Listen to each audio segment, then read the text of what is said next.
Mesdames, Messieurs, bonsoir. Bienvenue dans cette édition. Dans 19h30 ce soir, la Suisse a son certificat Covid compatible avec celui de l'Union européenne.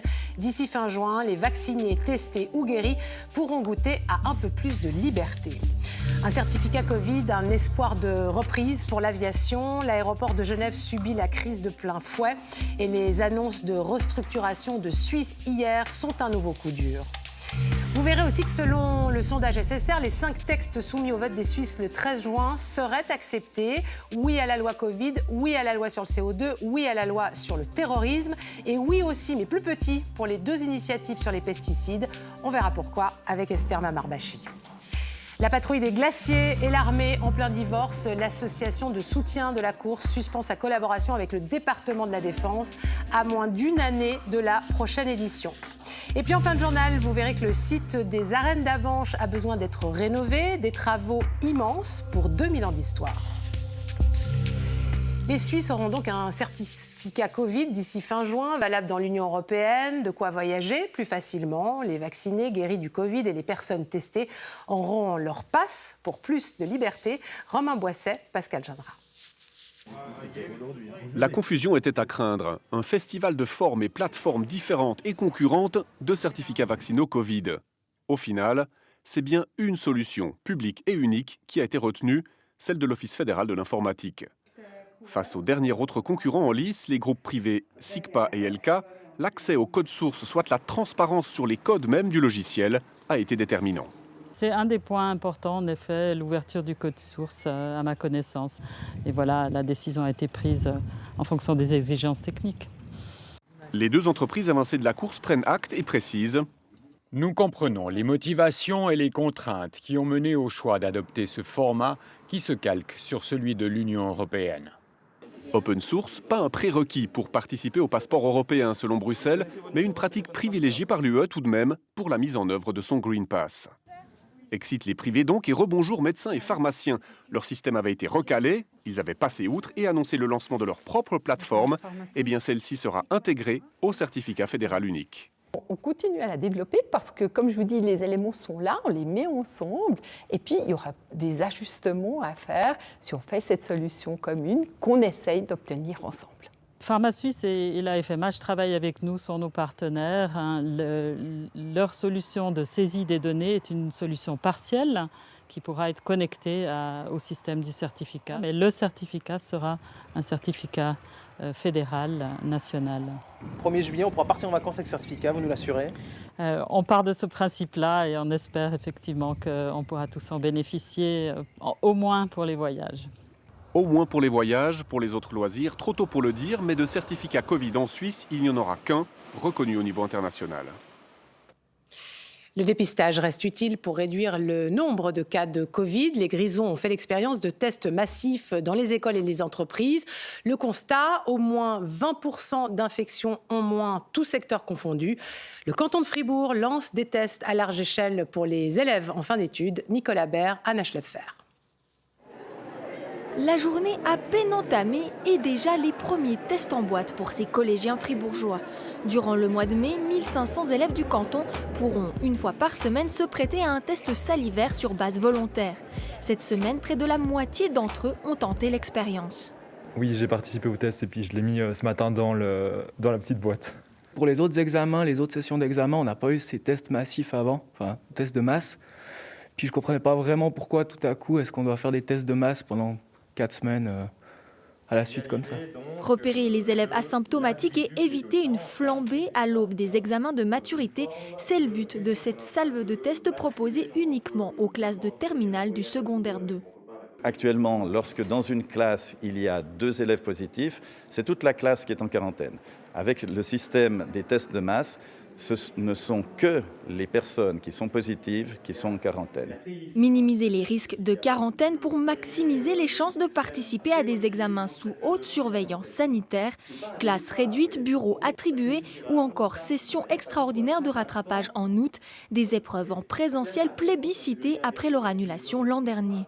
On a tout fait absolument déjà pour que l'enseignement reste en présentiel durant cette année scolaire. On est déjà très satisfait que ce soit le cas, justement, et on veut absolument que ces examens se déroulent dans les meilleures conditions. pouvoir participer à l'épreuve, c'est pouvoir aussi nous voir qu'on est capable de le faire et puis qu'on est capable de réussir. À ce jour, on dénombre 8 cas pour près de 5800 élèves du secondaire 2 dans le canton. Pour l'instant, en Suisse romande, seul le Jura travaille sur un concept de test à large échelle similaire. Et les cantons ont maintenant aussi la possibilité d'organiser des concerts-tests. Depuis l'autorisation du Conseil fédéral au début du mois, ils ont déjà reçu plusieurs dizaines de demandes de toutes parts, sport, culture, fête du terroir. Mais rien à voir avec les grands concerts-tests prévus en Europe. Gilles de Disbar. Un festival test comme celui-là, 5000 personnes réunies dimanche dernier à Liverpool. En Suisse, vous n'en aurez pas. Mais plutôt comme celui de Pascal Mélan. Il souhaite jouer l'oratorio de Noël de Jean-Sébastien Bach qu'il a dû annuler en décembre devant un public de 200 à 400 personnes. Alors effectivement, pour ce concert qui aura lieu au mois de juin, voilà, on aura très vraisemblablement une exigence de fractionner le public, de séparer le public en des blocs différents. Car Pascal Mélan a déjà tout prévu, c'est pourquoi il a postulé pour être un des 3 événements culturels test du canton de Vaud. Mais s'il est choisi, il va devoir suivre une procédure très stricte. Je ne crois pas qu'ils vont nous demander de chanter la tête en bas sur les mains. Je ne m'attends pas à ce genre de choses. On sait, voilà, ce sera contrôler le statut de vaccination, contrôler des tests, mettre des masques, mettre des masques au public, distancier les gens dans le public et dans le cœur. Et pas plus de 600 personnes par événement, des mesures trop contraignantes pour intéresser les milieux professionnels à postuler. Il faudrait pouvoir tester des choses dans des conditions qui pourraient être celles de l'automne, c'est-à-dire avec l'existence d'un passeport Covid, avec des jauges qui sont celles sur lesquelles on travaille et qui sont celles des spectacles qu'on a au programme cet automne. C'est-à-dire qu'elles sont autrement plus importantes que les 600 personnes maximales dont on parle aujourd'hui. Sans compter la question du délai, les concerts tests doivent avoir lieu avant la fin juin et rien n'est encore prêt, un passeport sanitaire en balbutiement et l'ordonnance encore en consultation. Le délai est extrêmement court. Imaginez que le Conseil fédéral va prendre sa décision définitive dans la dernière semaine de mai. Donc ça va laisser au canton un délai extrêmement bref pour se mettre en place, pour les organisateurs, de mettre leur structure qui est souvent fondée sur des bénévoles. Donc c'est vraiment très compliqué. D'autant que tous les milieux sont concernés, culture mais aussi sport ou social. Alors plutôt que concert-test, parlons donc de manifestations pilotes pour préparer le retour à la normale tant attendu. En ce qui concerne la vaccination, on apprend aujourd'hui que Pfizer a déposé une demande auprès de Swissmedic pour que son produit serve à vacciner les enfants de 12 à 15 ans. Actuellement, en Suisse, il est autorisé pour les 16 ans et plus. Aux États-Unis, le rythme de la vaccination ralentit, faute de volontaires. Les sondages montrent qu'un tiers des Américains préfèrent éviter la piqûre. Et même si le nombre de nouveaux cas est en recul, les experts craignent de ne pas réussir à atteindre l'immunité collective. Du coup, les initiatives se multiplient pour convaincre les sceptiques. Gaspard Kuhn. Un parking de casino. Les habitants de Virginie occidentale peuvent maintenant se faire vacciner ici en restant dans leur voiture. Tout est fait aux États-Unis pour maintenir le rythme de la campagne de vaccination. Je trouve que ça se passe bien, mais on est confronté à une forme d'hésitation. On voit moins de nouvelles personnes qui se présentent. La machine de guerre de la campagne de vaccination américaine commence à se gripper. On est passé de 4 millions d'injections quotidiennes à 2 millions par jour. Les doses sont livrées, mais ce sont les volontaires qui manquent, comme on peut le vérifier dans ce bar de vétérans. Ce n'est pas que je ne veux pas, mais je me méfie de la réaction que ça pourrait provoquer. J'ai reçu les 2 doses de mon vaccin, mais ma fille et mon beau-fils n'ont pas voulu. Les scientifiques estiment qu'il faudrait 70 à 90% de personnes vaccinées ou qui ont attrapé le Covid pour atteindre la fameuse immunité collective. Aujourd'hui, 45% des Américains ont reçu au moins une dose. Les sceptiques restent nombreux, notamment dans les régions pauvres et rurales.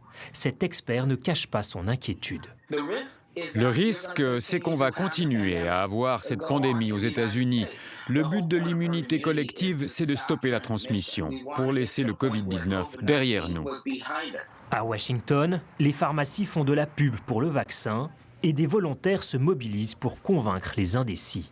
Tous les habitants de Washington ont reçu ce flyer qui leur indique les centres de vaccination où ils peuvent désormais se présenter sans même prendre de rendez-vous.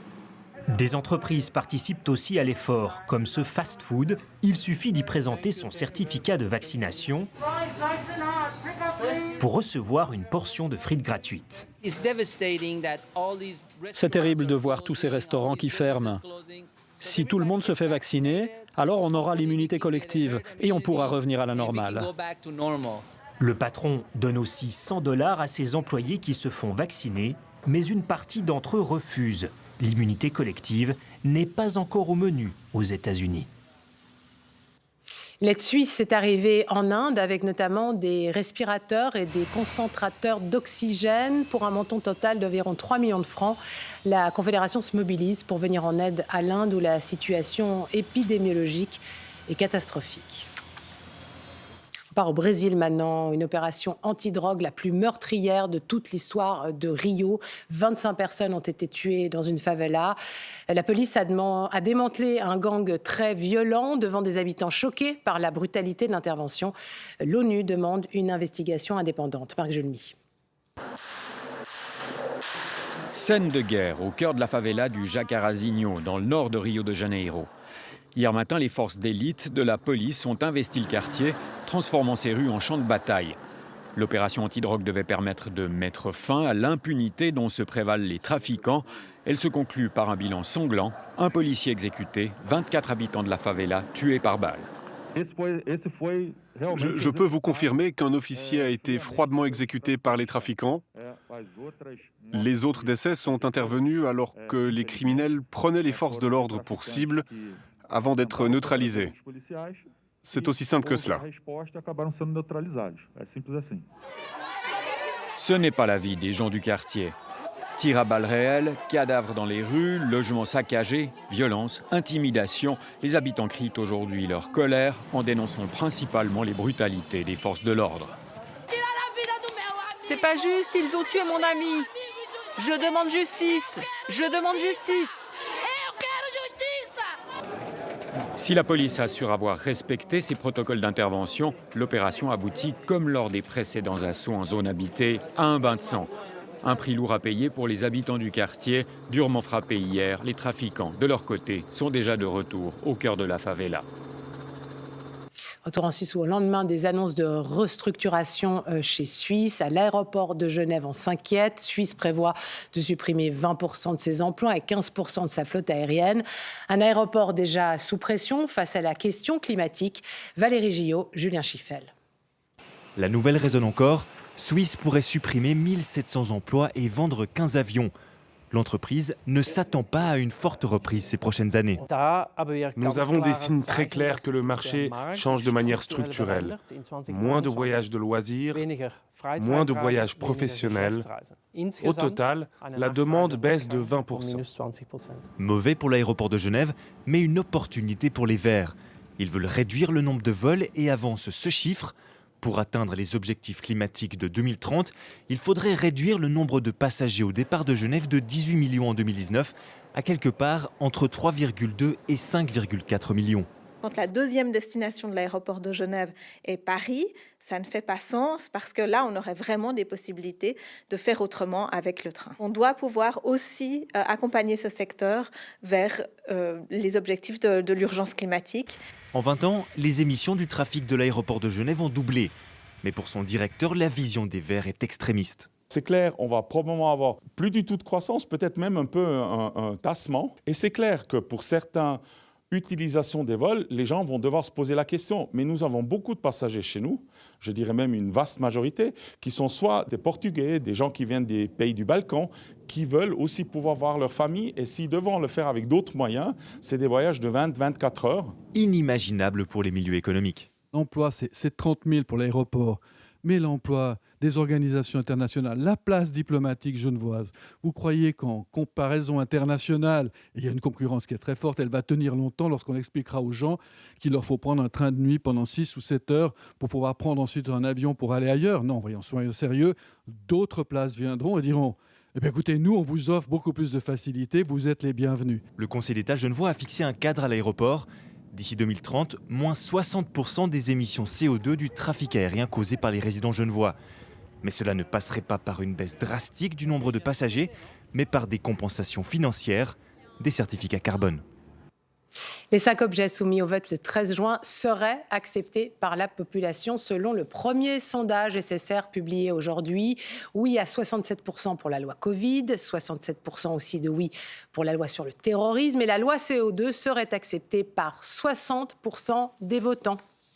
Et la tendance est aussi pour l'heure favorable aux 2 initiatives sur les pesticides. 55% de oui pour les pesticides de synthèse et 54% de oui pour l'initiative eau potable. De quoi réjouir les initiants, mais inquiéter le monde agricole fortement mobilisé dans la campagne. Raphaël Poncioni, Romain Boisset et Céline Brichet. Impossible de les rater. À la campagne, les affiches qui appellent à voter 2 fois non aux initiatives sur les pesticides sont partout. Alors ici, les résultats du premier sondage GFS inquiètent. Ils indiquent une tendance positive pour les 2 textes. 54% pour l'initiative pour une eau potable propre, 55% pour celle pour une Suisse libre de pesticides de synthèse. On doit expliquer, on doit communiquer ce que le travail du quotidien de l'agriculteur, avec cette passion que l'homme de la terre il a. Il peut-être, on a perdu effectivement cette communication et ce rapprochement effectivement entre la campagne et la ville. C'est aussi les agriculteurs qui doivent sortir de leur zone de confort et expliquer qu'est-ce qu'ils font avec soin et avec passion. Les premières tendances montrent en effet un décalage entre ville et campagne. Exemple avec l'initiative contre les pesticides de synthèse, seuls 40% des ruraux pensent voter oui. Dans les grandes villes, c'est 66%.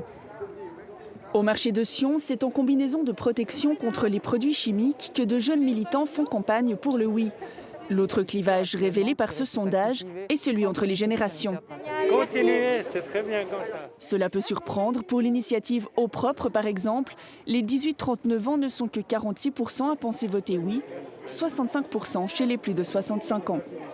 Une personne qui a 60 ans a peut-être vu les populations de papillons s'effondrer, les populations d'abeilles, tous les insectes aussi sont vivants. Alors pour quelqu'un qui est jeune, peut-être on ne se rend pas directement compte.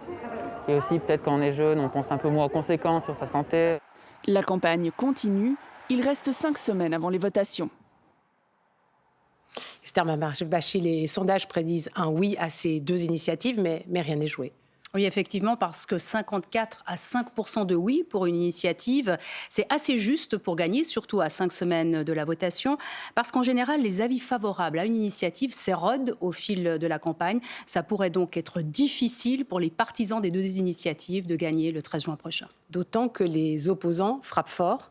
Oui, effectivement. Ce soir, j'ai envie de vous parler de 2 hommes. Jennifer, le premier, on le connaît bien. Il s'agit de Guy Parmelin, président bien sûr de la Confédération, mais il est surtout en charge de l'agriculture et de l'économie. C'est la raison pour laquelle le Conseil fédéral l'envoie au front dans cette campagne. Un atout indéniable, car Guy Parmelin, avant d'être conseiller fédéral, était vigneron. Alors, quand il défend le monde agricole, il est plutôt crédible.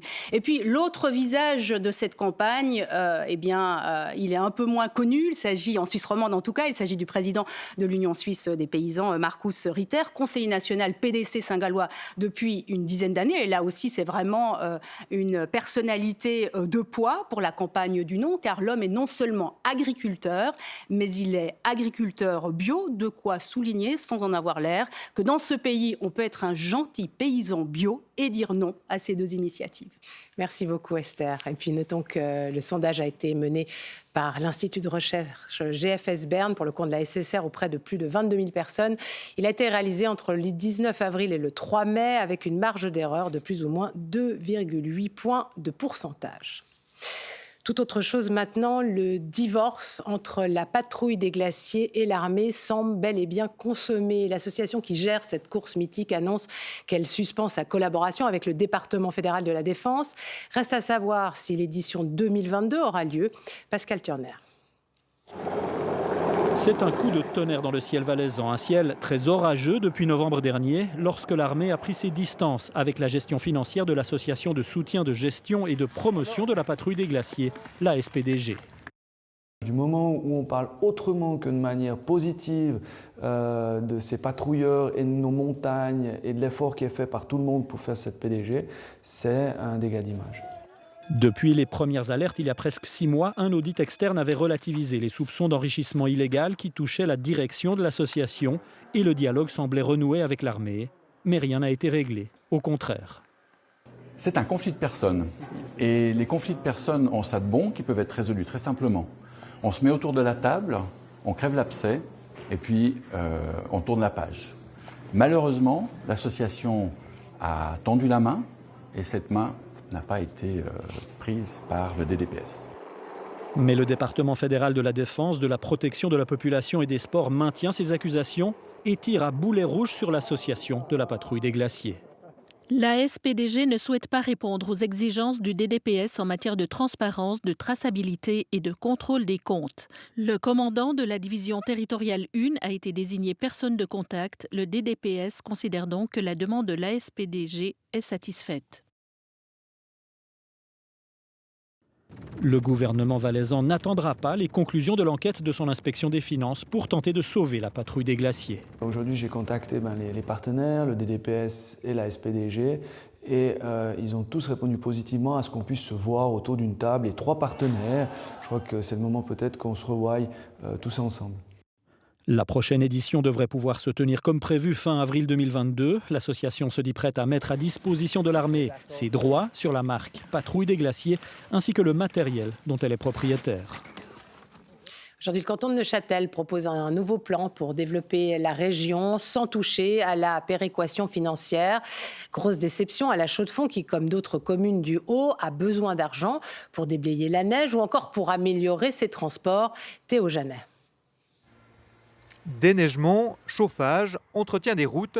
Pour faire face à ces dépenses liées aux régions montagneuses, les cantons d'altitude reçoivent de la Confédération des aides. Dans le canton de Neuchâtel, 23 millions par année. Les communes concernées réclament que cette somme leur soit rétrocédée. Ce matin, étude à l'appui, l'État s'est montré ferme. Globalement, l'altitude ne coûte pas plus cher.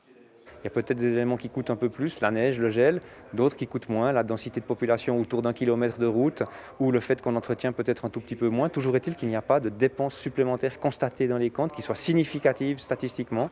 Résultat, le canton ne redistribuera pas les millions en question aux communes concernées.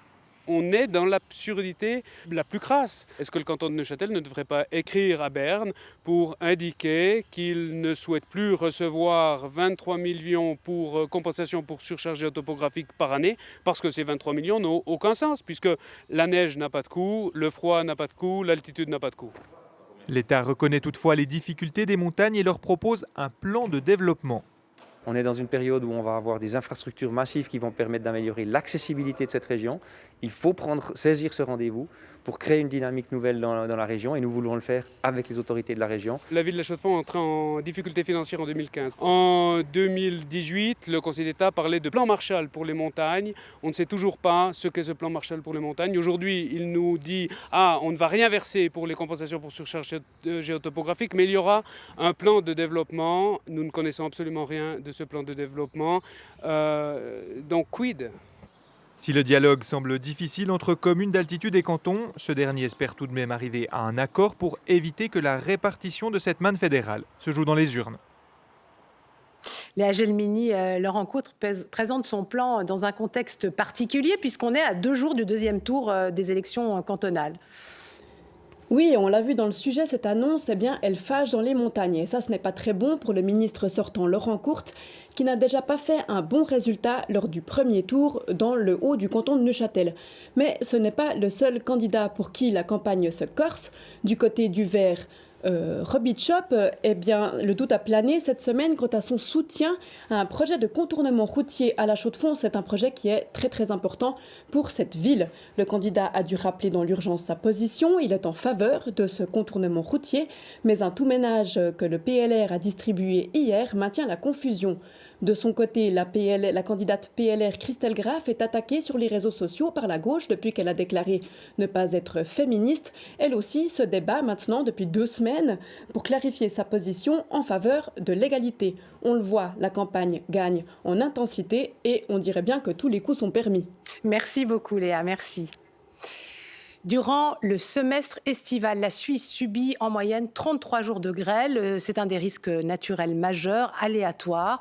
Notre pays a présenté aujourd'hui une nouvelle carte qui permet de mieux cerner les zones de danger et prendre des mesures préventives. Johan Rittner, Thomas Epitofalo et Raphaël Pensioni. La grêle peut transformer en quelques secondes une zone en champ de bataille. Un phénomène aléatoire mais qui peut se répéter localement.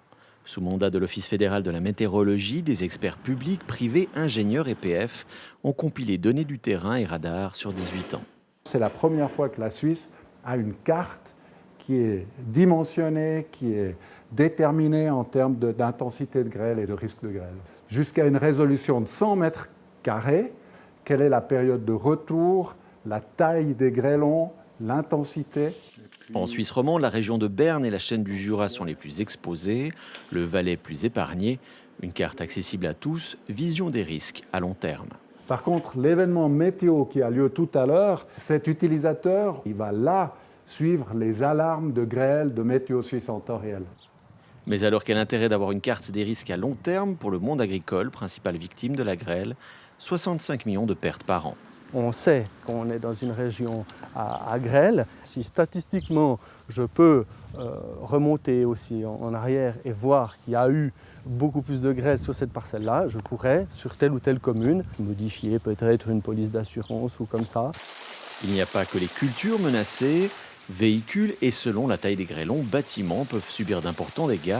Il existe des matériaux plus résistants que d'autres pour se prémunir. La grêle représente un défi colossal pour le secteur des assurances. C'est 312 millions de dommages ces 10 dernières années pour les 4 CA romans. Plus on a d'informations sur les phénomènes, plus le propriétaire est à même finalement de se protéger. On va pouvoir diminuer la charge de sinistre, plus on sera performant au niveau notamment des primes d'assurance. Cela va prendre du temps pour adapter les infrastructures en fonction de cette carte qui reste évolutive. Elles font partie de notre patrimoine culturel. Les arènes d'Avenches vont fermer pendant 5 ans pour être totalement restaurées. Des travaux d'envergure étant donné l'usure du site. Avenches devrait aussi bénéficier en 2028 d'un nouveau musée romain très attendu. Hugues Buchard, Laetitia Vider. Des infiltrations d'eau, des chutes de pierre en 2017, l'amphithéâtre romain d'Avenches accuse le poids de ses presque 2000 ans, mais aussi de sa fonction de scène de concert. Le ravalement est aujourd'hui nécessaire afin de conserver le site vivant. Le but au niveau du canton depuis de nombreuses années, c'est que le patrimoine soit accessible au public, ouvert le plus possible et utilisé. Parce qu'un patrimoine qui est non utilisé disparaît avec le temps. La première phase d'étude va permettre d'évaluer la nature exacte des travaux et de définir la stratégie d'intervention. Une tâche complexe car le site archéologique a subi de nombreuses rénovations depuis le XVIIIe siècle. Depuis ce moment-là, on a fait des travaux, des reconsolidations, des nouvelles restaurations. Il faut bien comprendre avant de remettre encore une fois sur le chantier toutes ces maçonneries antiques dont on ne connaît pas encore complètement la substance. Les travaux devraient débuter en automne 2022. Les arènes fermeront ainsi pendant 5 ans au moins. Pourquoi on fait cette intervention et on ferme? C'est qu'on veut aussi déjà réfléchir à faire que l'infrastructure qui peut accueillir des festivals soit adaptée au festival. Conséquence, dès 2023, les grandes manifestations comme Rock aux Arènes et Avenches Tattoo devront trouver un autre site. Il faudra qu'on trouve des solutions pour faire en sorte que ces festivals puissent, on va dire, s'extrader ailleurs, comme cela a été fait notamment pour d'autres festivals du côté de la région lausannoise. En plus des arènes liftées, Avenches aura un nouveau musée romain d'ici 2028. Le montant global de ces grands projets est estimé à quelques 75 millions de francs. Les journées photographiques de Bienne qui débutent aujourd'hui portent un regard sur des thèmes préoccupants de notre société, crise identitaire, instabilité politique, transition écologique. À voir les travaux d'une vingtaine de jeunes artistes suisses et internationaux, Aline Saretti et Fabienne Bormianco-Carella.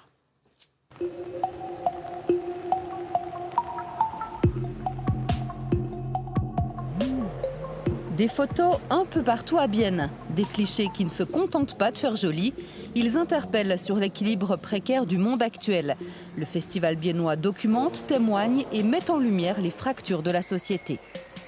L'idée est de questionner en fait certaines instabilités politiques, certains changements climatiques ou des ruptures sociales comme l'adoption, mais aussi la rupture que certaines personnes ont par rapport à un territoire défini ou même à l'environnement dans lequel ils habitent.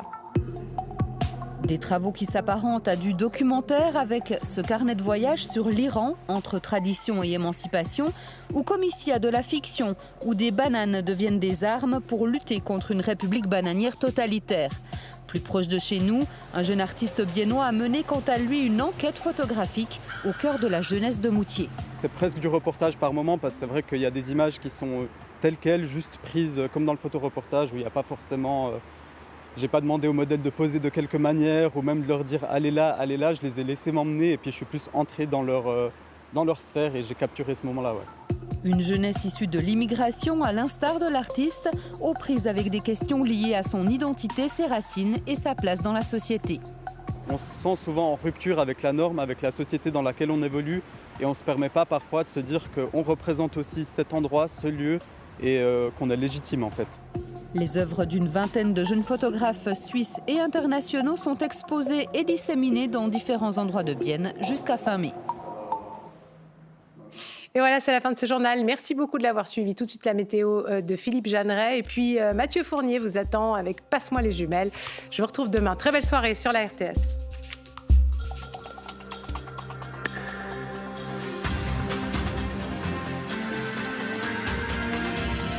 Suivez l'information en continu sur RTS Info. Vous informer, une priorité plus que jamais. Pour vous, l'actualité en tout temps avec la RTS Info et Play RTS.